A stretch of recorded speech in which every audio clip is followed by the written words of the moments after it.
आपले आदरणीय लाडके नेते व आपल्या राज्याचे उपमुख्यमंत्री अजितदादा पवार 24 मेला जुन्नर तालुक्यात असं कळलं आहे. काय प्रयोजन आहे, काय सांगा?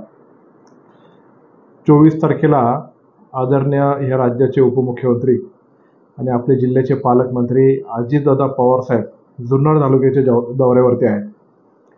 24 तारखेला सकाळी 9 वाजता नारायणगावला आपण 6 कोटी रुपये खर्च करून जे नवीन पोलीस स्टेशनची इमारत बांधली आहे त्याचं उद्घाटन आदरणीय दादांचे शुभ हस्ते आहे. आदरणीय अजितदादा यांनीच त्या पोलीस स्टेशनला मदत केली होती आणि ती सुसज्ज इमारत तिथं आता उभी राहत आहे. आपले DYSP साहेब असतील, तिथले API असतील आणि तिथले सर्व कर्मचारी यांच्या मदतीने आणि तिथल्या सुसज्ज इमारतीमुळं आपल्या पोलीस स्टेशनला पुणे रिजनमध्ये 1 नंबरचं पारितोषिक मिळालेलं आहे. ही आपल्या दृष्टिकोनातून अत्यंत अभिमानाची गोष्ट आहे आणि अशा ह्या इमारतीचं अजितदादा यांच्या शुभ हस्ते सकाळी 9 वाजता उद्घाटन होत आहे याचा आनंद आपल्या सगळ्यांना आहे. प्रमुख उपस्थिती म्हणून आपले विभागाचे खासदार डॉक्टर अमोल कोल्हे, आपले विभागाचे माजी खासदार आदरणीय शिवाजीदादा आढळराव पाटील, आपल्या तालुक्याचे आमदार शरददादा सोनवणे,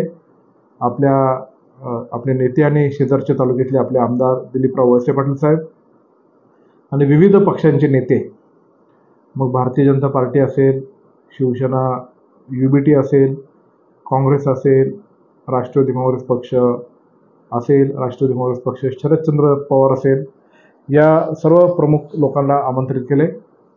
वारुळवाडी, नारायणगाव आणि त्या पोलीस स्टेशनच्या हद्दीत असणारे 19 गावं त्यांचे सर्व सरपंच त्यांना आपण तिथं आमंत्रित केलेलं आहे. तर मी आपल्या सर्वांना नम्रतेची विनंती करतो, निमंत्रण देतो की आपण सर्वांनी 24 तारखेला सकाळी 9 वाजता नारायणगावच्या पोलीस स्टेशनच्या उद्घाटनाच्यासाठी आपण सर्वांनी उपस्थित राहावं.